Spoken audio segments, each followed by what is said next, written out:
The morning sun cast long shadows across the military base as Colonel Sarah Mitchell walked through the debris-strewn courtyard.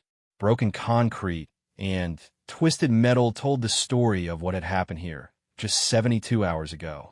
The Kalahari incident, as the media was calling it, had changed everything. What started as a peacekeeping mission had become humanity's bloodiest day in recent memory. Sarah stepped over a piece of shattered communications equipment, her boots crunching on glass. Around her, recovery teams worked in grim silence, collecting evidence and searching for survivors.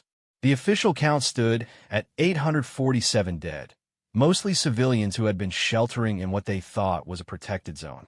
The attack had been swift, brutal, and completely unexpected.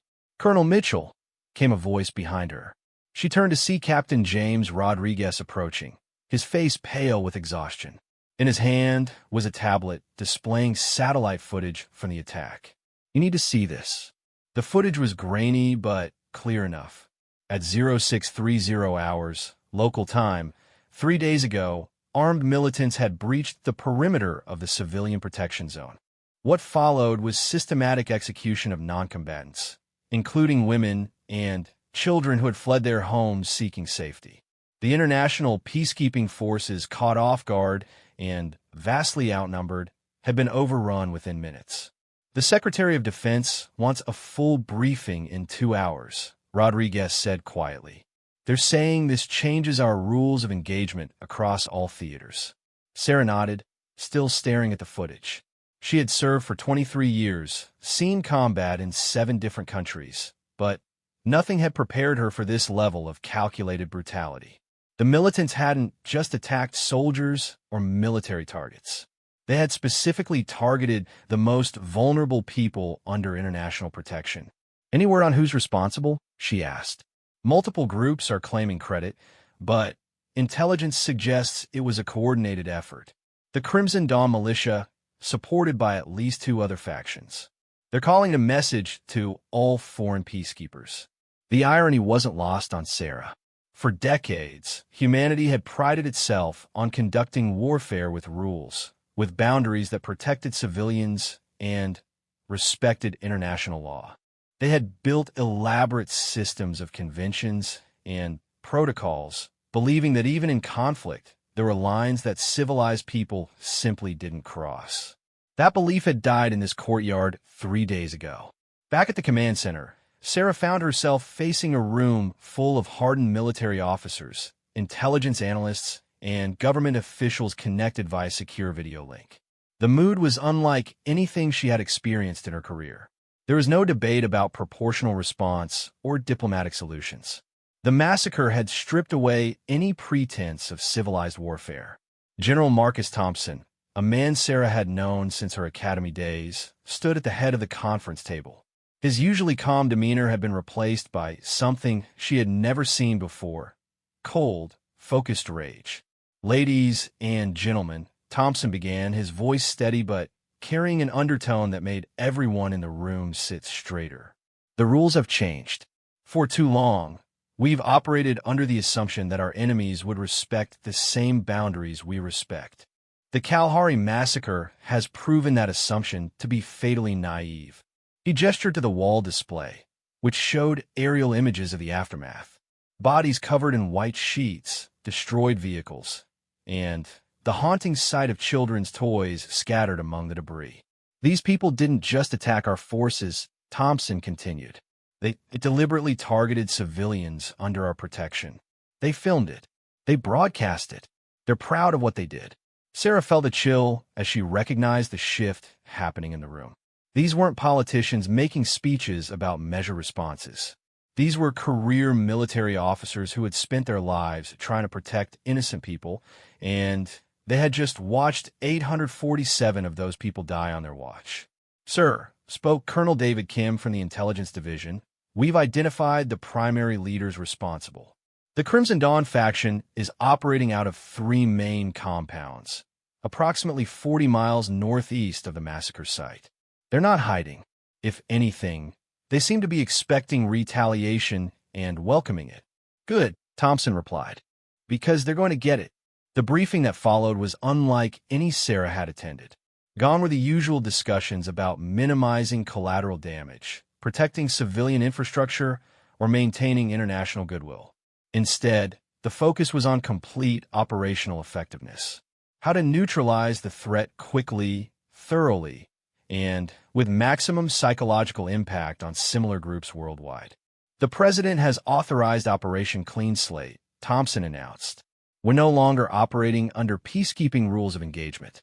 As of 0800 hours tomorrow, we transition to active warfare protocols with one objective: the complete elimination of all hostile forces responsible for the massacre. Sarah raised her hand. Sir, what about civilian populations in the target areas? Thompson's expression didn't change. All civilians in the target zones have been warned via multiple channels to evacuate immediately. Those warnings go out in 6 hours. Anyone remaining in the operational areas after the deadline will be considered a hostile combatant. The room fell silent. Everyone understood what this meant. Humanity had spent decades building a reputation as reluctant warriors, always seeking diplomatic solutions, always trying to minimize harm to non-combatants. That reputation was about to be deliberately destroyed. I know what you're thinking, Thompson said, addressing the room's collective unease. This isn't who we've been. But after what happened 3 days ago, we need to decide who we're going to be going forward. He walked to the window overlooking the base, where recovery operations continued under harsh floodlights. The world is watching. Every terrorist group, every rogue militia, every two-bit warlord with a grudge is watching to see how we respond to this atrocity. If we respond with our usual measured approach, they'll see it as weakness. They'll see it as permission to repeat what happened here. Sarah found herself thinking about the faces in the footage Rodriguez had shown her earlier. A mother clutching her infant daughter. An elderly man trying to shield a group of children. They had died believing that international forces would protect them. They had died because monsters had calculated that humanity wouldn't hit back hard enough to matter. Operation Clean Slate begins with the complete destruction of the 3 main Crimson Dawn compounds, Thompson continued. But it doesn't end there. We've identified 17 other militant groups that have expressed support for the massacre or threatened similar actions. They're all being added to the target list. Colonel Patricia Hayes, the base's senior intelligence officer, spoke up. Sir, that's a significant escalation. Some of those groups haven't actually committed acts of violence yet. They've made their intentions clear, Thompson replied. We're not waiting for them to murder more innocents to prove how serious they are. The strategic shift was massive. For generations, humanity's military doctrine had been reactive, respond to threats as they emerged, always within carefully defined legal and moral boundaries. Now they were talking about preemptive strikes against groups based on stated intentions rather than completed actions. I want to be clear about something, Thompson said, turning back to face the room. This isn't about revenge. Revenge is emotional, and emotions make you sloppy. This is about sending a message that will prevent future massacres. Every group planning something like Kalahari needs to understand that the cost will be their complete destruction. Sarah felt the weight of the moment. She was witnessing humanity's transition from reluctant warrior to something else entirely. Not bloodthirsty killers, but cold, efficient eliminators of threats. The change was subtle, but fundamental. What's our timeline? Asked Colonel Kim. 72 hours for initial strikes. 1 week for the complete elimination of all primary targets. 2 weeks for the neutralization of secondary targets. Thompson's voice carried no uncertainty. We're not negotiating with these people. We're not capturing them for trial. We're removing them from existence. The room absorbed this in silence. Sarah thought about her daughter back home, about all the children who would grow up in whatever world emerged from this decision.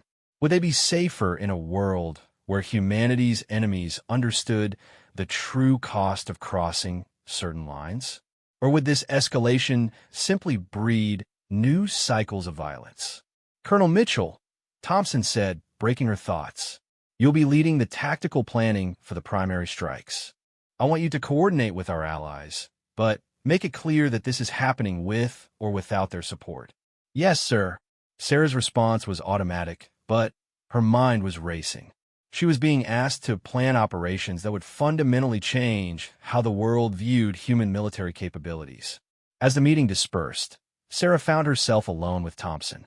The general looked older than his 58 years, worn down by decades of trying to keep peace in a world that seemed determined to tear itself apart. "Second thoughts?" he asked. "Many," Sarah admitted, "but not about whether this is necessary." Thompson nodded slowly. "The hardest part isn't making the decision to change. It's accepting that we should have changed a long time ago. How many massacres could we have prevented if groups like Crimson Dawn had understood the real consequences of their actions?" Sarah understood his point. International law and moral constraints only worked when all parties agreed to follow them. When one side abandoned all rules while the other side continued to follow them religiously, the result was predictable slaughter. "The president asked me something yesterday," Thompson continued. "He asked how we let ourselves become so naive that we thought showing restraint would inspire our enemies to show restraint too." "What did you tell him?" "That we forgot the difference between being civilized and being weak. We thought they were the same thing." Later that evening, Sarah sat in her quarters reviewing intelligence files on the target compounds. Each file contained detailed information about the facilities, the personnel, and their recent activities. The Crimson Dawn leadership weren't hiding their involvement in the massacre. If anything, they were celebrating it, posting videos online showing them distributing money to the families of the attackers. Her secure phone rang. The caller ID showed her daughter's number, but when she answered, it was her ex-husband Mike's voice. "Sarah, Emma's been following the news about what happened over there. She's pretty shaken up." Sarah closed her eyes. Emma was 16, old enough to understand what war meant, but young enough to still believe the world should make sense. "Can I talk to her?" "She's asleep now, but she wanted me to ask you something. She wanted to know if you're okay and if you're coming home soon." Sarah looked at the files spread across her desk, at the satellite images of compounds that would be smoking ruins within 72 hours. "Tell her I'm okay and that I'm doing everything I can to make sure something like this never happens again." "Are you?" "Okay. Sarah considered the question. 3 days ago, she would have said yes without hesitation. Now, she wasn't sure what okay meant anymore. "I'm different, Mike. What happened here changed something fundamental. Not just for me, but for all of us." "Different how?" "We spent so long trying to be better than our enemies that we forgot how to actually defeat them. That ends now." After ending the call, Sarah returned to the intelligence files. Tomorrow, she would begin planning operations that would demonstrate humanity's new approach to dealing with monsters. The age of restrained response was over. The age of decisive action had begun. She thought about the 847 people who had died, believing that civilized forces would protect them. They had been wrong, but their deaths would ensure that future civilians wouldn't face the same betrayal. The groups responsible would be eliminated so thoroughly that others would think twice before following their example. As she worked through the night, Sarah felt a strange sense of clarity. The moral complexity that had paralyzed international responses for so long was gone. When facing an enemy willing to massacre civilians for propaganda purposes, the only moral response was their complete destruction. The world was about to learn that humanity had been playing by rules that their enemies had never accepted. That game was over now. A new game was beginning, with new rules, and humanity intended to win it decisively. Outside her window, the recovery operation continued under harsh lights, workers still searching through the rubble for any sign of life. They wouldn't find any, but their efforts weren't in vain. They were providing evidence that would justify everything that was about to happen. The massacre at Kalahari had been intended to demoralize international forces and prove that civilians under their protection were easy targets. Instead, it had awakened something in humanity that their enemies were about to discover they should have left sleeping. The age of nice was over. The first strike came exactly 72 hours after the ultimatum expired. Sarah stood in the command center, watching real-time satellite feeds as precision missiles found their targets with devastating accuracy. The main Crimson Dawn compound, a sprawling facility that had housed over 300 militants, simply ceased to exist in a matter of seconds.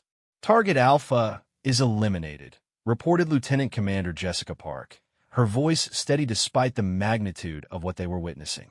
No structures remaining above ground level. General Thompson stood beside Sarah, his expression unchanged as the second compound appeared on screen. This one was larger, more heavily fortified, with underground bunkers that intelligence suggested could house up to 500 combatants. Target Beta, commence bombardment, Thompson ordered. The screen lit up as a coordinated barrage of bunker-busting munitions struck the facility. Unlike the surgical precision typically employed in international operations, this attack was designed for complete obliteration. Secondary explosions suggested ammunition stores were detonating, adding to the destruction. "Sir," came a voice from the communications station, "we're receiving messages from multiple international observers requesting clarification on our rules of engagement." "Tell them our rules of engagement are simple," Thompson replied without looking away from the screens. "Complete elimination of hostile forces. No negociações, no prisioneiros, no survivors." Sarah felt a mixture of professional satisfaction and existential unease. The operation was proceeding flawlessly from a tactical standpoint, but she couldn't shake the feeling that they were crossing a line that couldn't be uncrossed. The international community had spent decades building frameworks for proportional response and civilian protection. In the span of 3 days, humanity had decided those frameworks were inadequate. "Target Gamma is showing movement," Park reported. "Looks like they're attempting to evacuate." The third compound was the smallest of the primary targets, but intelligence indicated it housed the leadership responsible for planning the Kalahari Massacre. Sarah watched as tiny figures on the screen scattered from buildings, some heading for vehicles, others running toward what appeared to be prepositioned escape routes. "Light them up," Thompson ordered. All of them. The attack that followed was unlike anything Sarah had seen in her military career. Instead of precision strikes aimed at buildings, the bombardment targeted every vehicle, every group of fleeing personnel, every possible escape route. The message was clear. There would be no survivors, no one left to regroup and plan future attacks. "Command, this is Eagle Eye," came a voice over the radio from one of the observation aircraft. "Target Gamma is completely neutralized. No movement detected." Sarah looked at the timestamp on her tablet. From the moment the first missile struck Target Alpha to the complete destruction of all 3 compounds, exactly 18 minutes had elapsed. In 18 minutes, humanity had eliminated over 1,000 militants and destroyed infrastructure that had taken years to build. Phase 1 complete, Thompson announced to the room. Initiate Phase 2. Phase 2 was even more ambitious. Intelligence had identified 17 additional militant groups that had either supported the massacre publicly or made threats to conduct similar operations. Unlike the primary targets, these groups were scattered across 6 different countries, some in remote areas that would require more complex operations. "Colonel Mitchell," Thompson called, "what's our status on international cooperation?" Sarah consulted her notes from the morning briefings. "Mixed response, sir. The French and British are providing intelligence support, but maintaining official distance from the operations. The Germans are refusing all cooperation and have filed formal protests. The Russians are offering assistance. And the locals? Also mixed. 3 governments have given us tacit approval to operate in their territory as long as we don't acknowledge their cooperation publicly. 2 are demanding we cease operations immediately." Thompson nodded. "We proceed regardless. This isn't a diplomatic mission anymore." The next target on the list was a compound in the mountains of a neighboring country, home to the Blood Eagles militia. This group had released a statement after the Kalahari Massacre praising the attackers and promising to conduct their own operations against international peacekeepers. "Blood Eagles just made the mistake of their lives," Thompson muttered as he reviewed their intelligence file. "They actually sent recruiters to the funerals of the Kalahari attackers." Sarah studied the tactical challenges of the Blood Eagles compound. It was built into a mountainside, heavily defended, and located in a region where the local government had minimal control. Under normal circumstances, an operation against this target would require months of planning, diplomatic negotiations, and carefully coordinated efforts to minimize civilian casualties in the surrounding area. "Sir," she said, "the Blood Eagle's compound is in a populated valley. There are at least 3 villages within the blast radius if we use conventional bombardment. Have those villages been warned?" "Yes, sir. Evacuation notices went out 6 hours ago through multiple channels." "Then, anyone still there after the deadline is considered hostile." Sarah felt the weight of that decision. They were essentially declaring that any civilian who failed to evacuate, whether due to lack of transportation, physical disability, or simple disbelief that the warnings were serious, would be treated as an enemy combatant. "Colonel," Thompson continued, "I need you to understand something. The old rules protected civilians by requiring us to risk our soldiers' lives to ensure their safety. But those rules only worked when our enemies also try to protect civilians. When they start using civilian shields deliberately, continuing to follow those rules becomes a form of suicide." Sarah understood the logic, but understanding it and being comfortable with it were different things. "Yes, sir." The attack on the Blood Eagle's compound began at dawn the following day. Long-range artillery, guided by satellite coordinates and drone surveillance, began a systematic bombardment that lasted for 47 minutes. When the smoke cleared, the entire valley had been transformed into a crater-filled wasteland. "No structures remaining," reported the Forward Observer. "No signs of life. Confirmed elimination of Blood Eagle's militia," added intelligence. "Estimated casualty count, 400 militants, unknown civilian casualties." The unknown civilian casualties bothered Sarah more than she wanted to admit, but she pushed the feeling aside. The Blood Eagles had made their choice when they decided to praise mass murder and threaten more of the same. Anyone who stayed to support them had made their choice too. News of the Valley operation spread quickly through international media and intelligence networks. The response was swift and predictable. Condemnation from human rights organizations, emergency sessions of the United Nations Security Council, and formal protests from multiple governments. "Sir," reported the communications officer, "the UN Secretary-General is requesting an immediate audience with our leadership to discuss what he's calling unprecedented escalation of military force. Tell him we'll be happy to discuss our new policies after we've finished implementing them." Thompson replied. "Should take about 10 more days." The third day of operations brought a new development that surprised even Sarah. Intelligence reported that 4 different militant groups had suddenly announced they were disbanding and their members were returning to civilian life. These weren't groups that had been targeted yet, but groups that were on the extended list for future operations. "They're scared," observed Colonel Kim during the morning briefing. "Word is spreading faster than we anticipated." Thompson smiled grimly. "Good. Fear is a more effective deterrent than diplomacy ever was." But not everyone was intimidating so easily. The Desert Scorpions, a particularly vicious group known for executing aid workers, had responded to the recent operations by accelerating their own plans. Intelligence indicated they were preparing to attack a refugee camp housing over 10,000 displaced civilians. "How long before they're ready to move?" Thompson asked. "Best estimate is 36 hours, Kim replied. "They're moving weapons and personnel into position now. Then we hit them in 12 hours before they can complete their preparations." The Desert Scorpions operation became a test of humanity's new doctrine under different circumstances. Instead of a fixed compound, this target was a mobile force spread across multiple temporary positions. Instead of a remote location, they were operating near populated areas and a refugee camp. Sarah found herself planning an operation that would have been impossible under the old rules of engagement.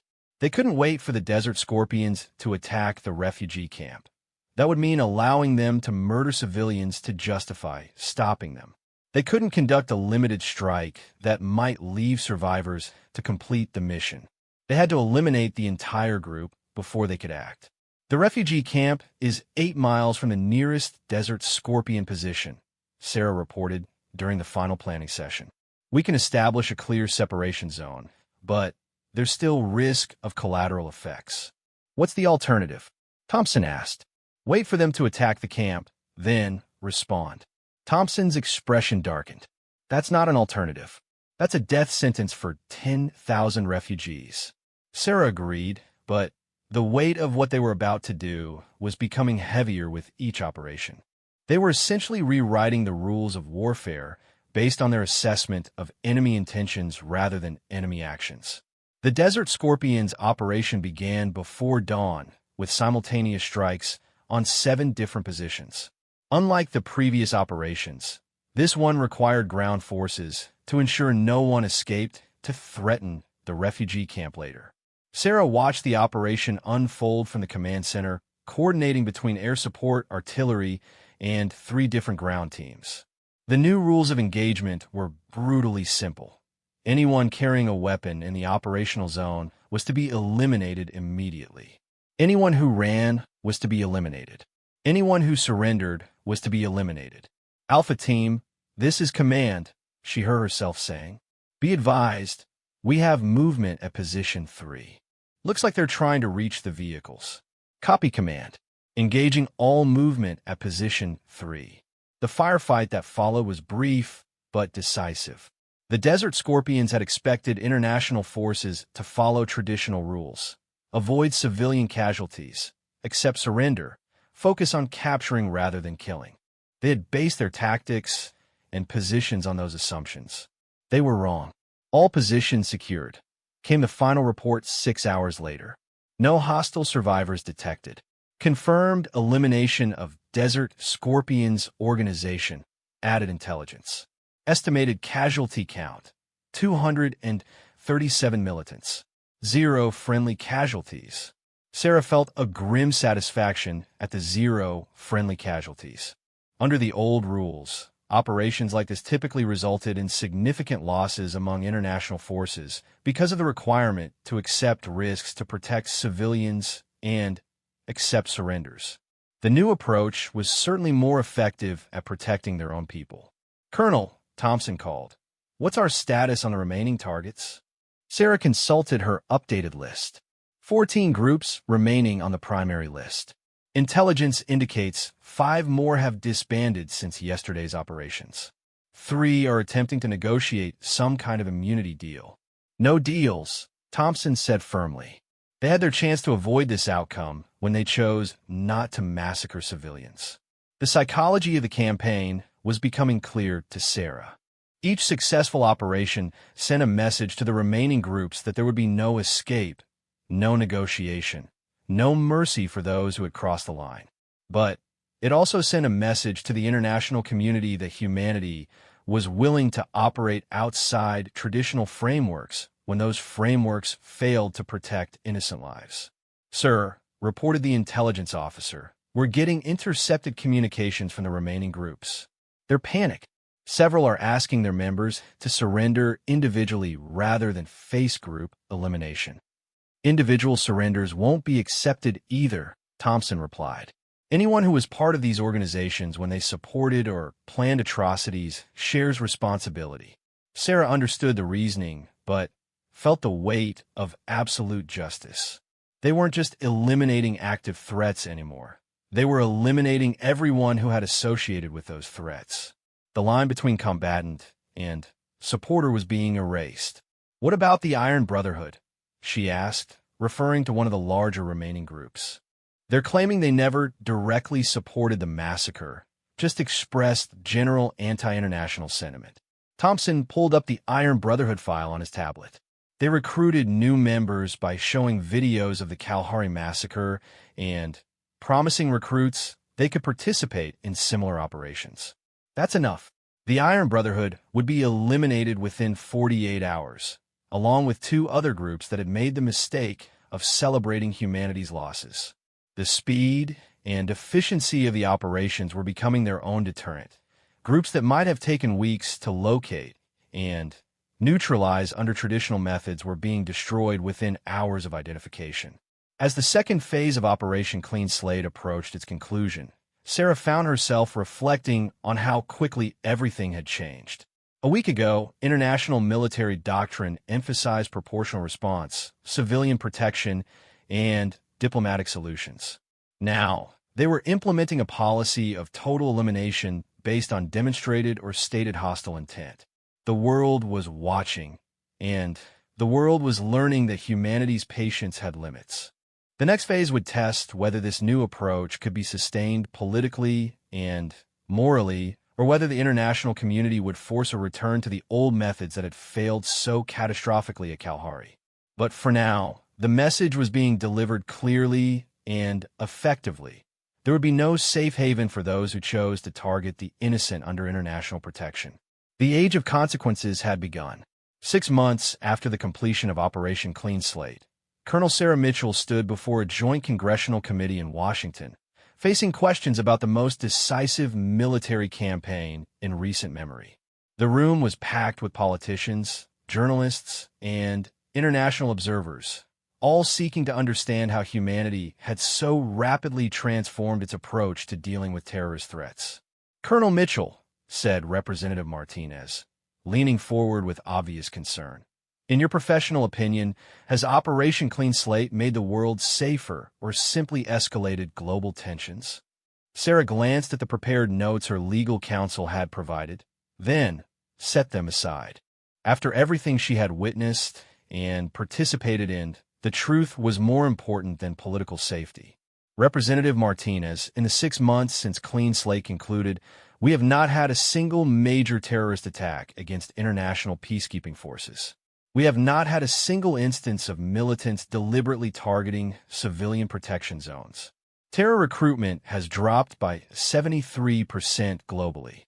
By any measurable standard, the world is significantly safer. But at what cost? Pressed Senator Williams. International law experts are calling this the most significant departure from established warfare conventions since the Geneva Conventions were signed. Sarah had anticipated this question. The legal and moral implications of Clean Slate had been debated in every major forum since its completion. Senator, the Geneva Conventions were written under the assumption that all parties would attempt to follow them. When one side abandons those protections entirely, continuing to follow them becomes a suicide pact. General Thompson, sitting beside her at the witness table, added, "Before Clean Slate, terrorist organizations operated under the assumption that international forces would always prioritize avoiding collateral damage over eliminating threats. This gave them an enormous tactical advantage and directly contributed to the Kalahari Massacre." The committee room buzzed with quiet conversations as representatives processed this statement. Sarah could see the political calculations happening in real time. Support for Clean Slate was popular with voters who had watched the footage from Kalahari, but opposition was vocal among international allies and human rights organizations. "Colonel," said Representative Chun, "can you walk us through the decision-making process that led to what critics are calling the Total War Protocol?" Sarah took a breath.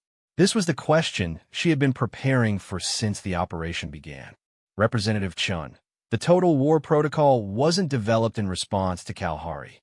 It was developed after analyzing 17 different terrorist attacks over the past 5 years where traditional rules of engagement prevented us from effectively protecting civilians. She gestured to a chart that appeared on the room's main display. In every case, terrorist organizations exploited our adherence to international law to maximize civilian casualties while minimizing their own risks. They used hospitals as weapons storage. They used schools as command centers. They used children as human shields, knowing we wouldn't fire on them. The chart showed attack patterns, casualty rates, and response times across multiple incidents. The data painted a clear picture. Terrorists had systematically gamed humanitarian protections to make themselves nearly invulnerable to traditional military responses. The Kalahari Massacre was simply the final proof that our existing approach had become counterproductive, Sarah continued. We were protecting the guilty by refusing to take necessary action against them. Senator Williams leaned forward. "But, Colonel, surely you recognize the precedent this sets. If every nation adopts similar policies, we could see a complete breakdown of international humanitarian law. Thompson answered this time. Senator, international humanitarian law was already breaking down. It was being ignored by our enemies while binding us to ineffective responses. Clean Slate simply acknowledged that reality and adapted accordingly. And the results speak for themselves, Sarah added.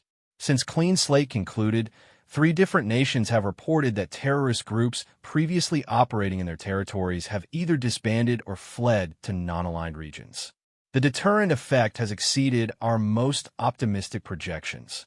Representative Martinez shuffled through his papers, clearly searching for a line of questioning that might undermine their testimony. Colonel, what about the civilian casualties? Independent estimates suggest that clean slate operations resulted in over 400 civilian deaths. Sarah had been dreading this question, but knew it was inevitable. Representative Martinez, that estimate is accurate. 437 civilians died during clean slate operations.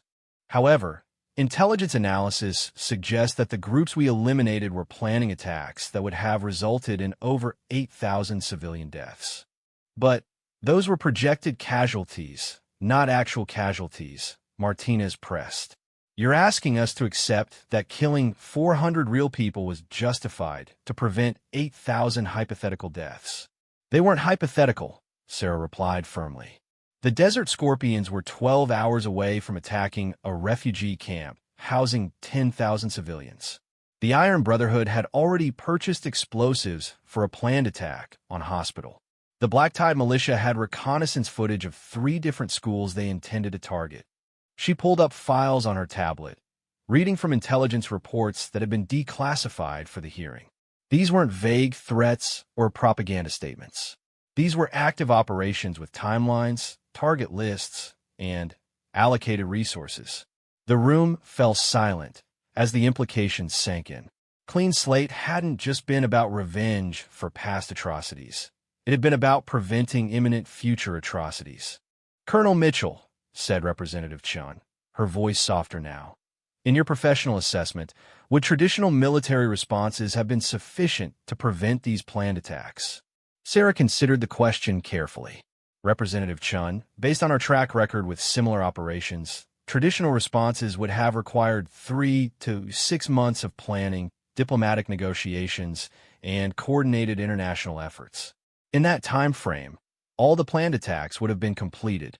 So you're saying that saving those 8,000 projected victims required abandoning traditional approaches entirely? I'm saying that traditional approaches had become a form of institutional negligence, Sarah replied. We were prioritizing procedural correctness over actual protection of innocent lives. General Thompson added, the most damaging aspect of pre-clean slate policy was that it was predictable.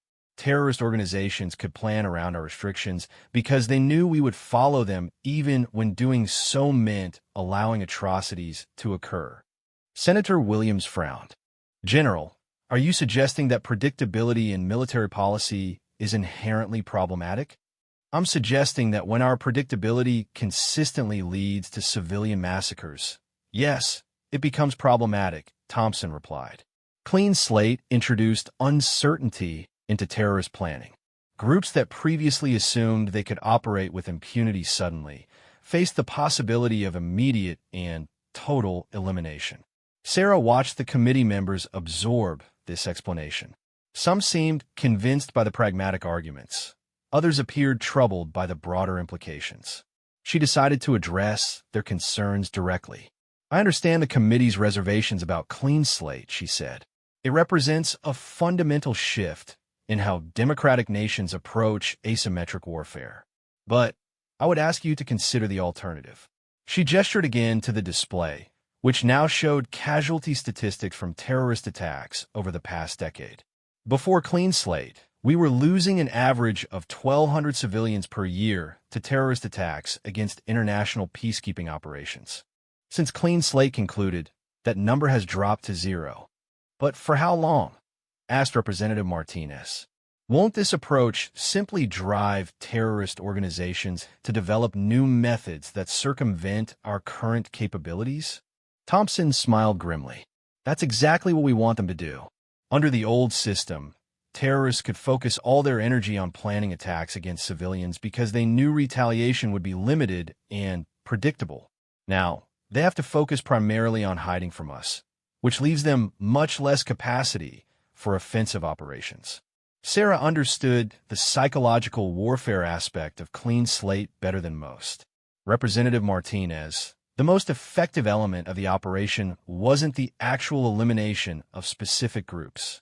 It was the demonstration that international forces were capable of operating without the self-imposed restrictions that previously protected terrorist organizations. Can you elaborate on that? Certainly.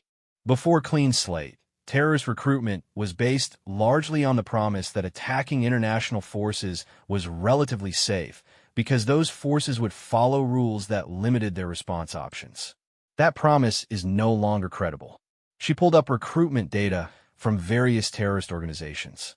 Intelligence agencies are reporting that terrorist recruitment has shifted focus entirely. Instead of promising recruits, they can successfully attack civilian targets. Recruiters now spend most of their time trying to convince potential members that they can avoid detection by international forces. That's a significant psychological shift, observed Representative Chun. They've gone from offensive planning to defensive planning. Exactly, Thompson confirmed.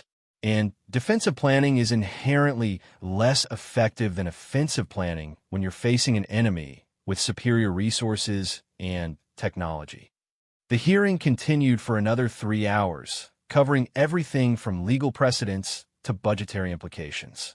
But Sarah found herself most affected by the final question, which came from Senator Williams. Colonel Mitchell, if you had to do Clean Slate over again, would you change anything? Sarah thought about the question seriously. She thought about the 847 civilians who had died at Kalahari. She thought about the 437 civilians who had died during Clean Slate operations. She thought about the 8,000 who would have died without those operations. Senator Williams, I would change exactly one thing. I would have implemented Clean Slate protocols 5 years earlier, before the patterns of terrorist exploitation of our restraint became so well established. You have no regrets about the civilian casualties? I regret every civilian death that occurred during our operations, Sarah replied honestly. But I regret even more the civilian deaths that occurred because we waited so long to abandon policies that protected terrorists more effectively than they protected innocents. After the hearing concluded, Sarah found herself walking through Arlington National Cemetery with General Thompson. The rows of white headstones stretched endlessly in all directions, a reminder of the cost of military service across generations. Do you think we convinced them? Thompson asked. Some of them, Sarah replied. But it doesn't really matter what Congress thinks about Clean Slate now. It's already changed everything. Thompson nodded. The question isn't whether we were right to implement it. The question is whether we can sustain the new approach politically and morally over the long term. Sarah had been thinking about sustainability since the operation concluded. The moral calculus is actually simpler now than it was before. We're no longer trying to balance competing ethical frameworks. We're focused solely on protecting innocent lives as effectively as possible. And politically, we're supported by every population that has been targeted by terrorists and opposed by every population that hasn't been directly affected, Sarah observed. That's a sustainable coalition as long as we continue to prevent attacks. They stopped at a section of the cemetery where recent casualties were buried, including several from the peacekeeping mission that had preceded the Kalahari Massacre. Sarah read the names on the headstones, remembering faces from mission briefings and after-action reports. The thing that still bothers me, she said quietly, is how long it took us to figure this out. How many people died because we were more concerned with following rules than achieving results? Thompson considered this. Maybe that's the wrong way to think about it. Maybe we needed to try the idealistic approach first, to prove to ourselves and the world that it couldn't work against opponents who refused to follow any rules at all. You think clean slate was inevitable? I think some version of it was inevitable. The only question was whether it would be implemented by democratic nations with accountability mechanisms or by authoritarian regimes without them. Sarah understood his point. If democratic nations hadn't adapted their approach to deal with asymmetric threats, eventually other nations would have filled that role. The result might have been far worse than clean slate. What happens next? She asked. Next, we find out whether the new equilibrium holds, Thompson replied. So far, the deterrent effect has been stronger than we expected. But deterrence only works as long as potential attackers believe we'll follow through on our threats. And if they test us, then we remind them why testing us is a bad idea. 6 months later, that test came when a new terrorist organization calling itself the Rising Phoenix attempted to duplicate the Kalahari massacre at a refugee camp in Central Asia. The group had formed specifically to challenge the new international order established by Clean Slate, believing that democratic governments wouldn't maintain their aggressive posture indefinitely. They were wrong. The Rising Phoenix was identified, located, and eliminated within 18 hours of their first attack. This time, there was no debate about rules of engagement, no diplomatic protests, and no extended media coverage. The international community had accepted that certain lines, once crossed, led to immediate and total consequences. Sarah, now promoted to general and serving as the director of the newly created International Threat Elimination Division, oversaw the Rising Phoenix operation from Command Center in Brussels. The operation was smaller than the original Clean Slate campaign, but no less decisive. Target eliminated, came the report from the field commander. No survivors detected. Confirmed, Sarah replied. Rising Phoenix organization no longer exists. As she filed the final report on the operation, Sarah reflected on how much the world had changed since Kalahari. International military doctrine now explicitly recognized that some threats required elimination rather than negotiation. Terrorist organizations faced the realistic possibility of complete destruction if they targeted civilians. Democratic nations had learned to operate with the same ruthless efficiency previously associated with authoritarian regimes. The age of nice was over, but the age of effective protection for innocent people had begun. The lesson of Kalahari had been learned, absorbed, and institutionalized. Those who chose to wage war against civilians now faced an enemy that was no longer constrained by the assumption that mercy and restraint would be reciprocated. Humanity had declared itself done playing nice, and the declaration had proven to be both credible and effective. The world was safer for it.